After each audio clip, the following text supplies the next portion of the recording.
the big breaking news we are tracking here on DD India News Hour. Iran's President Ebrahim Raisi and his Foreign Minister Amir Abdullahian have died in a helicopter crash. Iran's East Azerbaijan province governor Malik Rahmati and representative of the leader of the Islamic Revolution to East Azerbaijan province Ayatollah Muhammad Ali Hashim, along with several other people, have also died in the crash. The helicopter crashed as it was crossing a mountainous terrain in heavy fog, but there is no official word yet on the cause of the crash. Iran's Vice President Mohammad Moghber has become the country's interim president for now. Raisi was elected president in 2021. Since taking office, he has tightened the country's morality laws, overseen a bloody crackdown on anti-government protests, and pushed hard in nuclear talks with world powers. Iran's supreme leader Ayatollah Ali Khamenei, who holds ultimate power with a final say on foreign policy and Iran's nuclear program, had earlier sought to reassure Iranians, saying that there would be no disruption to state affairs.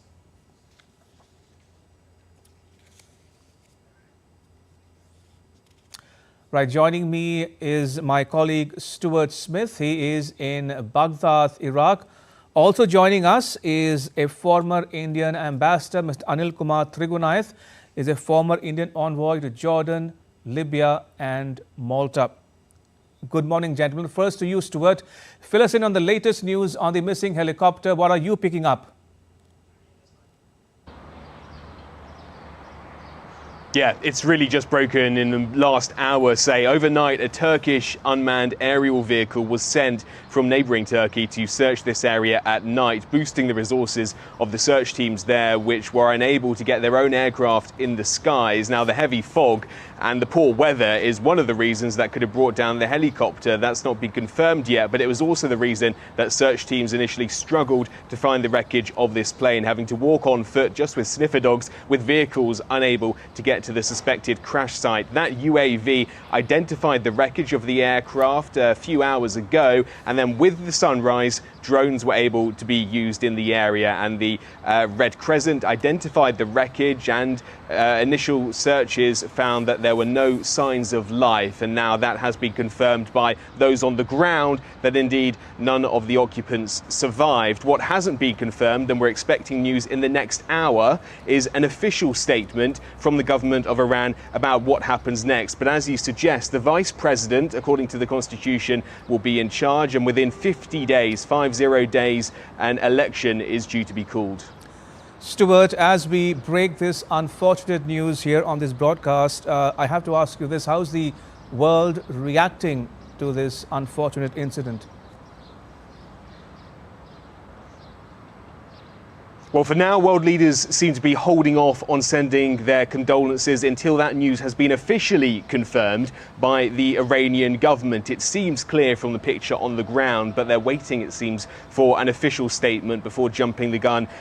All leaders, though, have already sent from across the world, the West as well as countries more friendly with Iran, about the condolences to the situation when that crash was announced. It was known from very early on what was described by state media as a hard landing was very bad news for the occupants inside. There were rumours that there was communication with some survivors initially. Those faded, though, in the first few hours after the crash. But largely, it's offers of help. Russia, for example, had already sent a plane with helicopters and a 50-person rescue team to Iran to try to help. It now looks like that won't be needed.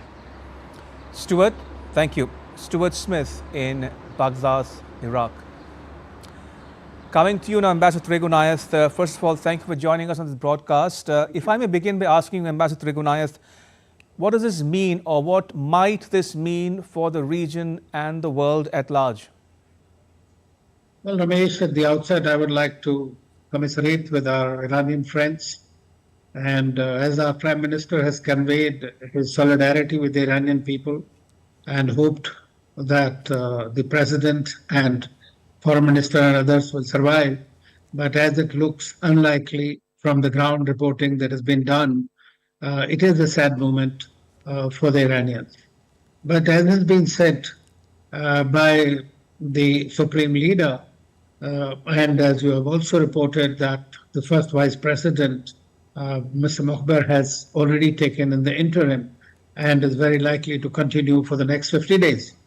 We know that the Iranian President Raisi was basically a very hardliner, a conservative leader, and who continued to project power, but at the same time, he was also trying to follow the kind of, in the region, some kind of a modus vivendi with other countries, especially I would say, the normalization to a great extent of ties with Saudi Arabia. That was very important, and we have seen that during this Israel-Hamas war, they have continuously worked together, and they have tried to avoid any major conflagration in the region, even though he responded very quickly to the attacks which were undertaken by IDF against the Israeli Defense Forces against their consulate in Damascus.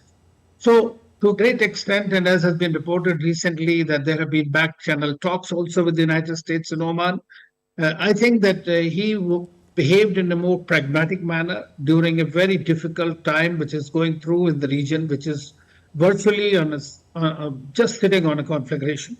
So the Iranians, but I believe that overall the power also eventually lies with the Supreme Leader, and IRGC, the Revolutionary Guard, worked directly under him.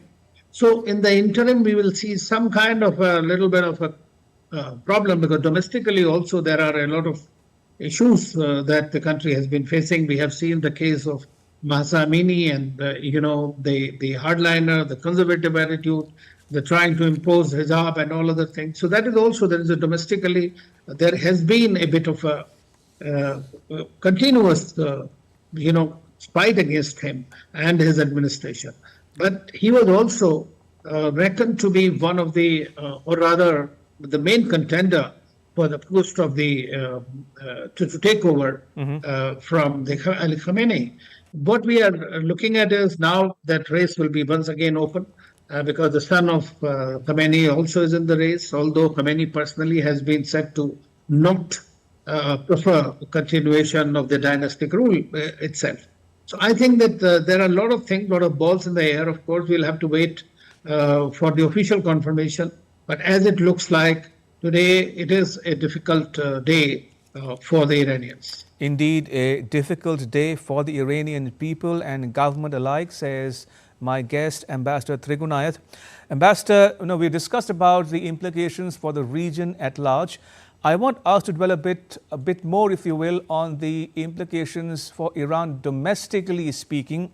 Do you foresee a change in the stability of the regime or any other political upheaval given what has happened?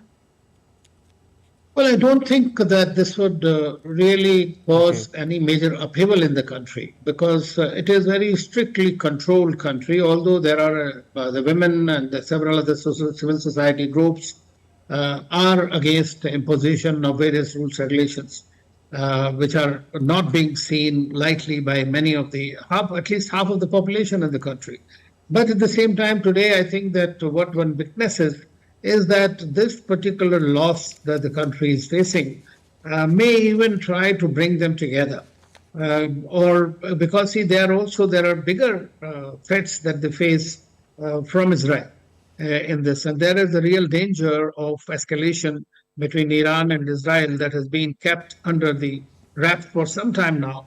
And but you never know when it will go out of hand. Right. Because as you know, in the beginning, there was the first reports that came apparently were attributed to Mossad about this. So there are conspiracy theories that will continue to play out in this, and to what extent. So those are the ones which tend to coagulate the large number of political dissents in the country, because when it comes to a question of Iran, I think that most people will support, and this may not to the extent, of course, the next president, we don't know who will be there, but whosoever will be the next president essentially will have the endorsement by Supreme Leader Khamenei. Ambassador, do stay on. I'll come back to you momentarily. I want to update our viewers about what might happen or could happen next in Iran. Now, if a president dies in office, Article 131 of the Islamic Republic's constitution says the first vice president, in this case Mohammad Moghber, takes over with the confirmation of the supreme leader, in this case Ali Khamenei, who has the final say in all matters of state in Iran. That plus a council consisting of the first vice president, the speaker of the country's parliament and the head of the judiciary must arrange an election for a new president within a maximum period of 50 days. Right, coming back to Ambassador Trigunayat. Ambassador, I want us to discuss a bit more, if you will, about Iran's ties with India, one, and two, Iran's ties with the world powers going forward. Do you at all anticipate or see a shift in the equilibrium? Well, one thing I would like to say that whether it is President Ebrahim Raisi or it is the Supreme Leader Ali Khamenei, right? They have adopted a policy which most of the major Gulf countries have done, which is called Act East policy. So their relationship is moving more towards India and China in that sense, and their closeness has increased. We have seen that Prime Minister Modi had met in Johannesburg at the BRICS summit, right, and India supported Iran's inclusion into the BRICS, which was highly appreciated. We have recently signed this Chabahar deal, which has been hanging fire for quite some time, was not being realized for full potential. But now there are about $370 million have been allocated, and India has acquired this as the first port, which is very strategic for us. So Iran is our strategic partner. It is very strategic for our outreach to Afghanistan as well as to Central Asia. So therefore, our relationship with Iran, especially after the recent visit also in January by Foreign Minister Dr. Jaishankar, which has opened up these. So I think that our relationship will continue to strengthen irrespective, because the general policy is there. Of course, there is a bit of a concern among them. They also expect us to buy their oil. And I hope that in time we will see how things proceed. But at the same time, as far as the Western countries are concerned, I don't see a great change in their policy towards the West. Okay. But I believe that the Iranians have realized, like others in the region, that they have to find a regional modus vivendi with one another, and which is what is being witnessed. I mean, for example, all the countries in the region have showed their concern. Saudi Arabia has immediately offered, Turkey has offered, Turkish drone actually seems to have identified where exactly the location of the site, crash site was. Even Azerbaijan, he was there yesterday for the inauguration of this dam on the East Azerbaijan and the border, and met Aliyev, who was supposed to be some kind of a rivalry between them. But at the same time, what we are looking at is that Iranians have also realized that the regional collaborations are very important. Right. Of course, intra-regional competition will continue. And we are seeing that now the Saudi Arabia and US deal is nearly, security deal is nearly concluded. Right. So that will also play out how it goes on, and what happens to Gaza will also decide quite a bit. Absolutely. All right, we leave it at that. Ambassador Anil Kumar Trigunayat, thank you once again for joining us and sharing your thoughts and insights with our viewers at home and abroad. Thank you. Appreciate it. Thank you. And before we move on, just to recap what has happened in the last 15 odd minutes.